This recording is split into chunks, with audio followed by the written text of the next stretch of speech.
Bom, gente, eu sou o Álvaro, hoje é dia 12 de dezembro e eu vou trazer para vocês uma atualização dos dados da Covid-19 no Brasil. Então, essa daqui é a curva com os dados extraídos hoje do Ministério da Saúde e ontem, dia 11 de dezembro, a gente está chegando aqui a 6.836.227 casos. Então, a gente se encaminhando aqui decididamente para 7 milhões de casos. Não só isso, a gente vê visualmente que a nossa curva, que até pouco tempo atrás, era desacelerada, ou seja, que a gente subiu uma montanha e a montanha ficava cada vez menos íngreme, agora a gente está com uma montanha que vai ficando cada vez mais íngreme, ou seja, a gente está vendo um momento realmente de aceleração.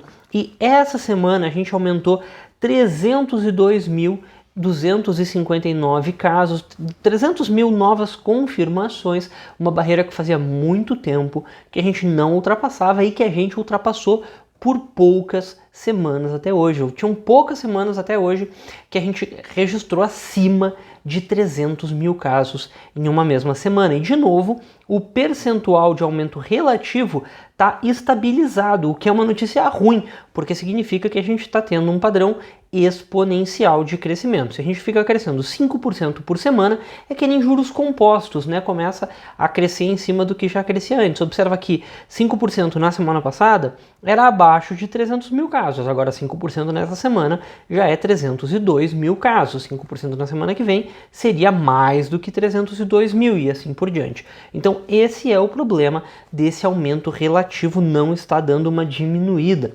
E se a gente vem aqui nos novos casos por dia, a gente observa que ontem foi o dia que, pelo menos nas últimas 9 semanas, a gente teve o maior número de confirmações. Foram 54.428 novos casos no sistema somente ontem, em 24 horas. Lembrando que não é o maior número de confirmações da pandemia, o maior número de confirmações no mesmo dia foi no dia 29 de julho, onde a gente registrou praticamente 70 mil casos no mesmo dia. Mas esse dia aqui, ele tinha sido um dia atípico porque tinha tido um represamento forte nos 2 dias anteriores que entraram todos nesse dia. Então, ter assim 4 dias nesse patamar acima de 50 mil é bastante preocupante. E é até por isso que a gente dá uma olhada nas médias semanais. E essa semana a gente teve uma média de 43.180 casos por dia. É maior do que a média da semana passada, que ficou em 42.231. E é muito maior do que a média que a gente estava observando até então, que ficava aqui na faixa de 30 mil quando estava alto, 20 mil quando a gente estava num momento realmente estabilizado. Então a gente já está apresentando mais do que o dobro que a gente conseguiu apresentar por semanas a fio, aqui na casa dos 20, 22 mil casos por dia. E a gente ainda não chegou no auge da média, que é aqui no dia 29 de julho, a média dos últimos 7 dias estava em 46.393 casos por dia. Agora a gente está com 43, eu falei 43 ou falei 46? Mas enfim, 46.393 casos por dia foi o auge e agora a gente está com uma média de 43.180. Então a gente está chegando perto do auge. É uma boa que a gente ainda não chegou, significa que bem, alguma coisa... A aceleração parou, né? A gente está num patamar muito alto, mas a aceleração foi muito baixa. Espero que na semana que vem se repita isso. Por que essa aceleração foi mais baixa essa semana?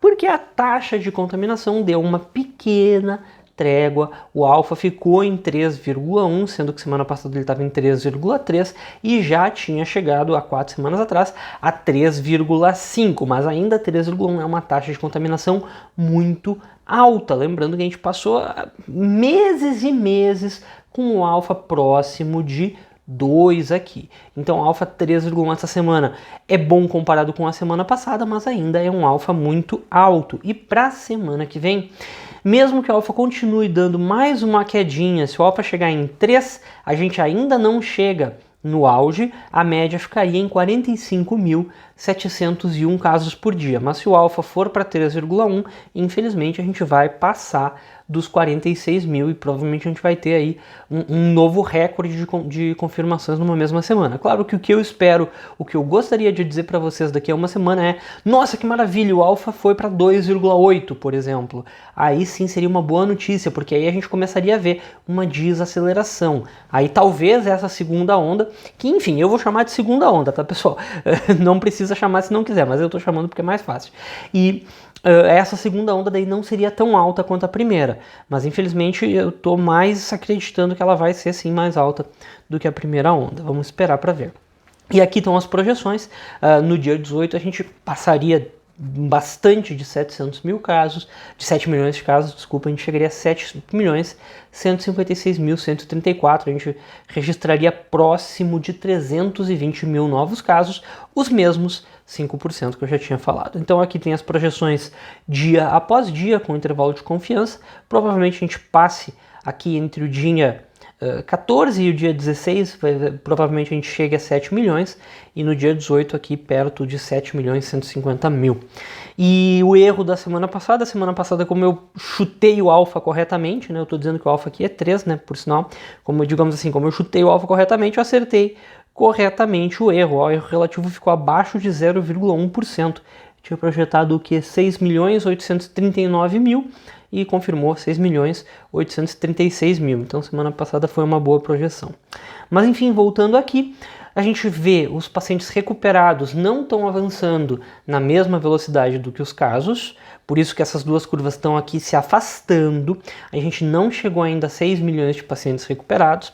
Os nossos casos ativos continuam aumentando, a gente está hoje com 701 mil casos ativos e os nossos óbitos estão aumentando. A gente está aqui com 180.437 óbitos, o que dá um avanço de 4.473 óbitos numa mesma semana, o que é uma aceleração considerável em relação às semanas anteriores. Lembrando que a gente já chegou aqui há 6 semanas atrás a 2.500 óbitos numa mesma semana e agora a gente está chegando de novo próximo dos 5.000 óbitos por semana.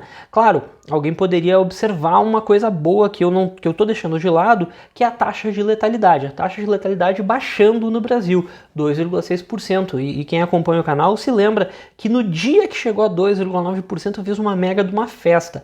Eu não estou fazendo essa festa agora, por quê? Porque a taxa de letalidade está caindo, mas os óbitos estão aumentando. Por que a taxa de letalidade está caindo? Está caindo porque tem muitos casos entrando agora e essas pessoas ainda não vieram a óbito. Então, num início de segunda onda, essa queda na taxa de letalidade aparente é de se esperar. Por isso que eu não estou comemorando esse 2,6%, mas eu estaria comemorando se a gente estivesse ainda em 3.000 óbitos por semana ou menos. Como a gente está com 4.473 óbitos nessa semana, não existe motivo para comemorar. É só a gente olhar aqui o gráfico do total de óbitos nas últimas 9 semanas, né?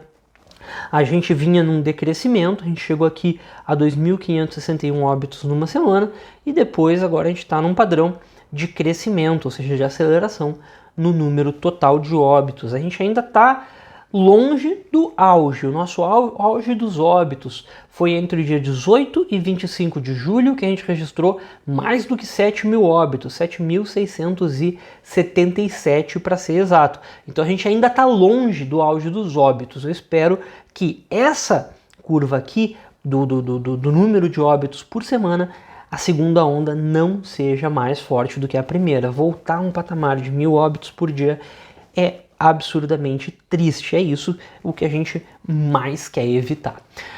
Mas enfim, pessoal, era mais ou menos isso que eu tinha para comentar essa semana.